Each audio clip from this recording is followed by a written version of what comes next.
Hi అండి. ఎలా ఉన్నారు? మేమైతే బాగున్నామండి. మీరు కూడా బాగుండాలని కోరుకుంటున్నాను. ఈరోజు ఎస్‌వీవీ వ్లాగ్స్‌లో వచ్చేపాటికి మార్నింగ్ వ్లాగ్ అండి. ఇక మిషన్ వర్క్ కూడా ఉంది. వీడియో అయితే కంటిన్యూ అవుతుంది. వీడియో చూసే కంటే ముందు ఒక చిన్న లైక్ అయితే ఇవ్వండి.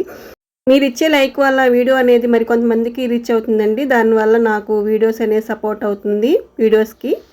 ఇక మార్నింగ్ అయితే ఎర్లీగా లేచానండి. లేచి బ్లౌజ్ కటింగ్స్ అయితే ఉన్నాయి. మిషన్ దగ్గరికి వచ్చిన బ్లౌజులు ఉన్నాయి కదా, అవి కటింగ్ అయితే చేసుకుంటున్నాను. తర్వాత వాకిట్లో ముగ్గు అయితే వేసుకోవచ్చు అని చెప్పేసి ముందుగా అయితే బ్లౌజ్ కటింగ్ అయితే పెట్టేసాయండి. 5 కలర్లు వేసాను. బ్లౌజులు అనేది ఒక 3 బ్లౌజెస్ అయితే కట్ చేసుకుంటున్నాను. ఒకే అది అనమాట. ఇక ఒక క్లాత్ మీద ఒకటి వేసేసి 3 బ్లౌజెస్ అయితే కటింగ్ అయితే చేసుకుంటున్నాను. ఇలా చేసుకున్నామంటే త్వరగా కూడా అయిపోతుంది కటింగు.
ఇక్కడ వచ్చేసి మటన్ అయితే వేసేసారండి. మటన్ అయితే ఇంకా తాలింపు అయితే అంటే నూనె వేసేసేసి ఉల్లిపాయ పచ్చిమిరపకాయ వేగిన తర్వాత మటన్ కడిగేసేసేసి వేసేసాను. ఈ వాటర్ అంతా ఎగిరిపోవాలన్నమాట. నేనైతే దోసకాయ వేద్దాం అనుకుంటున్నా. మటను దోసకాయ. ఇంకా దోసకాయ వేసే లెక్క అయితే మనకి గసగసాలు కానీ జీడిపప్పు కానీ వేయవసరం లేదు. ఈ అల్లం వెల్లుల్లి ఒకటే వేస్తానన్నమాట. దోసకాయ మటన్ వండేటప్పుడు అల్లం వెల్లుల్లి మాత్రమే వేస్తాను మసాలా. పండు వాళ్ళ డాడీకి ఇంకా టిఫిన్ అయితే వేస్తున్నాము. పండు నేను తినేసాము. ఇంక ఇప్పుడైతే పండు వాళ్ళ డాడీకి అయితే టిఫిన్ అయితే వేస్తున్నాను, దోశ. ఈరోజు పండుని మధ్యాహ్నం పంపిద్దాం అనుకుంటున్నానండి స్కూల్కి అయితే. ఎందుకంటే పండుకి కొంచెం జలుబు చేసినట్టు అనిపించింది. అందుకని చెప్పేసి ఎగ్జామ్ కూడా మధ్యాహ్నమేను. అందుకని ఇంకా మధ్యాహ్నం పంపిస్తాను.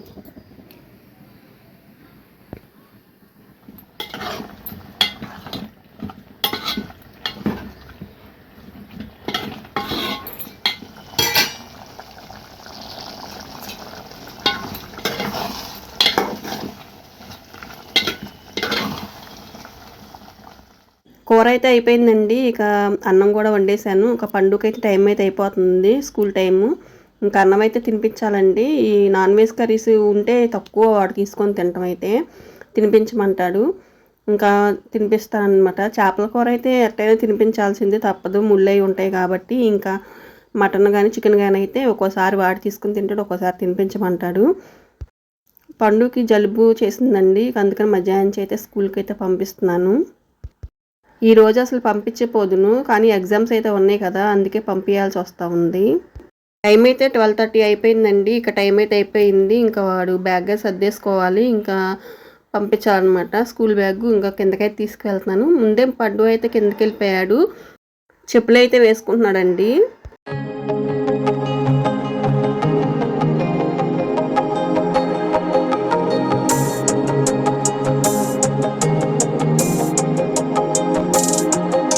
ఇక మార్నింగే వాళ్ళ డాడీ అయితే డ్యూటీకి వెళ్ళిపోయారు కదా, ఇక స్కూల్కి పంపించి వచ్చిన తర్వాత మిషన్ దగ్గర బట్టలు అయితే ఉన్నాయండి, కుట్టాల్సిన బ్లౌజులు అయితే. ఇంకా మిషన్ దగ్గరికి అయితే వచ్చానమాట. మళ్ళీ 4కి అయితే స్కూల్ అయితే వదులుతారు, ఆ టైం వెళ్ళి మళ్ళీ తీసుకురావాలి. ఇంక ఈ లోపు అయితే ఒక బ్లౌజ్ అయినా విద్ది కాదని చెప్పేసి కుడుతున్నాను. ఈ ఒక బ్లౌజ్ అయితే నేను నైట్ సగం కుట్టేసి ఆపేసానండి. మళ్ళీ ఇప్పుడు అయితే బ్లౌజ్ అయితే కుడుతున్నాను, కంప్లీట్ అయిపోవచ్చింది. ఇంకా ఈ బ్లౌజ్ అయితే అయిపోయింది కదా. మార్నింగ్ నేను 3 బ్లౌజెస్ అయితే కట్ చేసి పెట్టుకున్నా అండి, ఇంకా బ్లౌజ్ పీసులు. ఇంకా అవైతే కంటిన్యూ చేయాలి. ఇక పండునైతే స్కూల్ నుంచి తీసుకొచ్చాయండి. 4 అయితే అయిపోయింది. ఇక స్కూల్ నుంచి తీసుకురాగానే వాడికి తింటాకైతే ఇంట్లో కజ్జికాయలు ఉన్నాయి, కానీ అవైతే వద్దంట, బోర్ కొట్టేసినాయి అంట. ఏదైనా 2 రోజులే అండి తినేది, తర్వాత మ్యాగీ చేసుకుంటాడంట దగ్గరుండి. ఇంకా నేనైతే ఉన్నాను వాడు చేసుకునే వరకైతే. స్టవ్ దగ్గర అయితే పిల్లల్ని ఒక్కళ్ళనే ఉంచకూడదు కదా, పక్కన నేను కూడా ఉన్నాను అనమాట. ఏదైనా స్నాక్స్ మనం చేసామనుకోండి, ఏదైనా 4 రోజులు తింటాడు అంతేను, తర్వాత మళ్ళీ కొత్త ఏమైనా చేసి పెట్టాలన్నమాట. అందుకే నేను చేసేది ఏవైనా కొంచెం కొంచెంగా చేసిస్తానమాట. స్నాక్స్ ఏమన్నా ఇంట్లో అయితే ఎక్కువ మొత్తంలో అయితే చేయను. ఇంకా పండునైతే ట్యూషన్కి పంపించాలి. ఇంకా పంపించి వచ్చాక ఇంకా నేను మళ్ళీ పొద్దున అంటే మార్నింగ్ కట్ చేసుకున్న బ్లౌజులు అయితే ఉన్నాయి కదా, అవైతే కటింగ్ చేసే కదా, ఇంకా అవైతే కుడుతున్నాను అనమాట. హ్యాండ్స్ అయితే ఇలా కుట్టుకోవాలండి. మనం కింద మడత పెట్టుకోకుండా ఇలా అయితే అంచుపోద్ది, మడత పెడితే అంచుపోకుండా అయితే ఇలా అయితే కుట్టుకోవాలన్నమాట. చూడండి, ఇలా అయితే కుట్టామంటే మనకి అంచు కూడా అలానే ఉంటుంది. హ్యాండ్స్కి లైనింగ్ పెట్టేటప్పుడు కొంచెం కన్ఫ్యూజన్ అయితే వచ్చిందండి. కన్ఫ్యూజన్ ఏం అవసరం లేదు. మనం లైనింగ్ అనేది క్రాస్ కటింగ్ ముందుకు పెట్టుకోవాలి, అది లెఫ్ట్ హ్యాండ్ అని. మనకి క్రాస్ కటింగ్ మనం ముందుకు పెట్టుకుంటే అది రైట్ హ్యాండ్ అని చెప్పేసి అలా గుర్తుపెట్టుకోవచ్చు. మనం ఈజీగా అయితే కుట్టుకోవచ్చు అన్నమాట. లైనింగ్ అయితే కొంతమంది క్రాస్ కటింగ్ ఒకే వైపుగా కుడతారండి, అలా కుడితే ఒక హ్యాండ్ లాగానే వస్తాయి. ఇలా కుట్టామంటే లెఫ్ట్ రైట్ హ్యాండ్స్ అయితే ఇలా కుట్టుకోవచ్చు చాలా ఈజీగా అయితే. ఇంకా పండుని ట్యూషన్ పంపించి బ్లౌజ్ అయితే కుడుతున్నాం కదా, ఈ బ్లౌజ్ అయితే కంప్లీట్ అయిపోయింది. కంప్లీట్ అయ్యేపాటికి నాకు 8 అట్ట అయిందండి టైము. వాడే 6 కల్లా వెళ్ళిపోతాడు. ఇంకా వచ్చి చిన్నగా ఇంట్లో పని అయితే చేసుకున్న తర్వాత బ్లౌజ్ అయితే బిగిన్ చేశాను. ఇంకా బ్లౌజ్ అయ్యేపాటికి 8 అయితే అయిపోయింది. ట్యూషన్ నుంచి పండుని అయితే తీసుకురావాలి. ఇదే అండి ఇవాళకి వీడియో. అయితే నచ్చితే లైక్ చేసి షేర్ చేసి సబ్స్క్రైబ్ అయితే చేసుకోండి. కొత్త వాళ్ళు ఎవరైనా ఛానల్ చూస్తుంటే సబ్స్క్రైబ్ చేసి సపోర్ట్ చేయండి. బాయ్ అండి, బాయ్.